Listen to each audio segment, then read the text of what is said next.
Januarja 2022 smo se pa začeli resno pripravljati na spet novo snemanje, ki nas je čakalo poleti. Že tretjič v bistvu postavljamo scenografijo v prostorih galerije Krpan. Najbolj zafukan prostor je bila šefova pisarna, pač strop je v obliki kapeljce, ne. Se pravi, noter je ful odmevalo in mi smo mogli v bistvu zašraufati gor pejne na strop in s tem smo izolirali in zademfali zvok, tako da ni odmevalo. Poleg hiše Zeleni odsev smo mogli scenografsko urediti še par prostorov.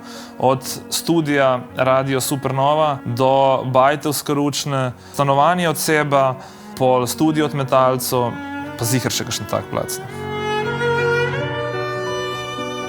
Prva stvar je organizacija snemanja. Tu so skozi klice, maile, sestanke, zrihtati tunu, zrihtati tretje, prestavljati termine, klicati unga Tinesa Špika 50krat, ki se te nikoli ne oglasi, pol te crkne avto, meni je crknil avto en teden pred snemanjem in sem mogel kar tako na hitro enega kupiti. Pizda, en teden pred snemanjem. Štefe crkne avto. Druga stvar, ki jo je bilo treba narediti, je bila snemalna knjiga. Snemalna knjiga je nek načrt snemanja določene scene.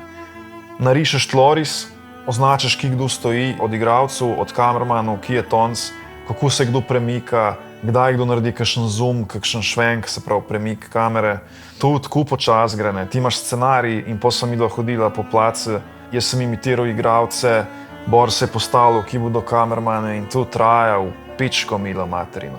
In ta dokument ima, mislim, da 200 slikic ima. Okoli 200 slikic ima. Okoli 200 strani. Okoli 200 strani ima. Če lahko povem, da sva s kolegico Sašo Pavček sva se pogovarjali na snemanju, je rekla: Marjana, a si ti že kdaj videla tako snemalno knjigo? Jaz nekaj še nikoli. Tako precizno narejene snemalne knjige, iz kadra v kader, jaz v svojem življenju še nisem videla.